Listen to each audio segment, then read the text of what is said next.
कर धीरे धीरे अपना गुजारा करने लगी। पेड़, पत्थर और कंटीली झाड़ियों के बीच घूमते घूमते उसके वस्त्र बिल्कुल फट चुके थे। वह अर्धनग्न अवस्था में उसी जंगल में भटक रही थी। कई दिन उसे जंगल में बीत गए। वह घनी झाड़ियों के बीच छिपकर सो जाती थी। एक दिन उसी जंगल में दूसरे राज्य का राजा चंद्रभान शिकार खेलने के लिए आया। इधर राजकुमारी वृक्षों से फल तोड़कर खा रही थी। उधर जैसे ही उसके कानों में घोड़ों की आवाज पहुंची तो राजकुमारी घनी झाड़ियों के बीच छिपकर बैठ गई। संयोग से राजा चंद्रभान उसी वृक्ष के नीचे आकर विश्राम करने बैठ गया। अचानक राजा की नजर उन झाड़ियों की ओर गई। उसने देखा कि झाड़ियों के बीच कोई बैठा है। किसी मनुष्य की आकृति दिखाई दे रही थी। राजा ने तुरंत आवाज लगाई, तुम कौन हो और इन झाड़ियों के बीच क्या कर रहे हो? जो भी हो तुरंत बाहर निकल आओ। मैं तुम्हें विश्वास दिलाता हूं, तुम्हें कोई हानि नहीं पहुंचाऊंगा। राजा की बात सुनकर लताओं के बीच से राजकुमारी ने आवाज दी, राहगीर, मैं एक दुखी और लाचार स्त्री हूं। मेरे बदन पर वस्त्र नहीं है, मैं निर्वस्त्र हूं। यदि तुम कोई वस्त्र मुझे दे दो तो मैं उसे पहनकर बाहर आ जाऊंगी। स्त्री की आवाज सुनकर राजा चंद्रभान आश्चर्यचकित हुआ और सोचने लगा, इस घने जंगल के बीच यह स्त्री क्या कर रही है? अवश्य किसी दुख की मारी होगी। तब राजा ने एक कपड़ा उस झाड़ियों के बीच फेंक दिया।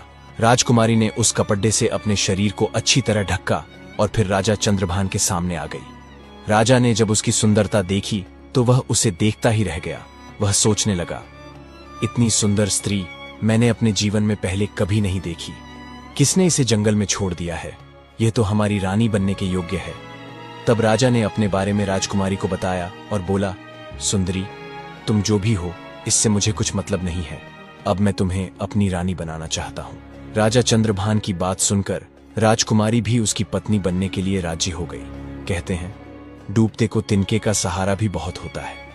यहां तो फिर भी एक राजा था जो उसे अपनी पत्नी बनाना चाहता था। अब राजा चंद्रभान उस कन्या को अपने घोड़े पर बैठाकर अपने राज्य में ले आया तो सबसे पहले वह अपने पिता के समय के एक बुजुर्ग मंत्री के घर पहुंचा और उस लड़की को उस बुजुर्ग मंत्री के घर छोड़ दिया और मंत्री से कहा, हे काका, आप ऐसा समझो कि यह आपकी बेटी है और मैं इस लड़की से विवाह करूंगा। यदि मैं इसे ऐसे ही अपने महल में ले जाता हूं तो लोग कहेंगे कि राजा किसी कन्या को भगा लाया है। इससे मेरी मान प्रतिष्ठा पर आंच पहुंचेगी। मैं इसे विधि विधान के अनुसार अपनी पत्नी बनाकर अपने महल ले जाना चाहता हूं। तब तक यह आपके घर आपकी बेटी बनकर रहेगी और मैं कल कई लोगों के साथ आपके घर पर रिश्ता मांगने आऊंगा और फिर इसे अपनी पत्नी बनाकर अपने घर ले जाऊंगा। तब मंत्री ने जवाब दिया, महाराज, यह आपकी अमानत है और यह अब मेरी बेटी है। जब आपका मन करे तब आप इसे अपनी पत्नी बनाकर ले जाना। मैं तब तक इसका ठीक से ख्याल रखूंगा। इतना कहकर राजा चंद्रभान अपने महल लौट आए। इसके बाद उसने अपने मंत्री से कहा, मंत्री जी, आपको सुबह उस बूढ़े काका के घर जाना है और उनसे हमारे विवाह के लिए उनकी पुत्री का हाथ मांगना है। अगले दिन मंत्री उस बूढ़े काका के घर पर गया और उस राजकुमारी का अपने राजा के लिए हाथ मांगा। फिर उसके बाद 1-2 दिन में ही उनका विवाह भी हो गया। विवाह करने के बाद राजकुमारी राजा चंद्रभान की पत्नी बनकर रहने लगी। अब दोनों बहुत ही प्रसन्न थे।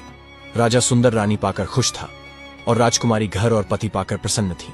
राजा चंद्रभान ने शादी के बाद भी अपनी पत्नी से कभी उसका परिचय नहीं पूछा। इसी प्रकार दोनों को एक साथ रहते रहते 2 वर्ष बीत गए। धीरे धीरे वह समय भी आ गया जब रानी ने पुत्र को जन्म दिया। अब तो राजा चंद्रभान और भी ज्यादा खुश हो गया। एक दिन राजा ने अपनी रानी से पूछा, हे प्रिय, अब हम दोनों एक पुत्र के माता पिता बन चुके हैं। हमारा संबंध अटूट हो गया है। अब तुम मुझे अपने कुल खानदान और अपने अतीत के बारे में बताओ। तब राजकुमारी ने किसी प्रकार उस बात को टाल दिया। इसी प्रकार से 1 वर्ष और बीत गया।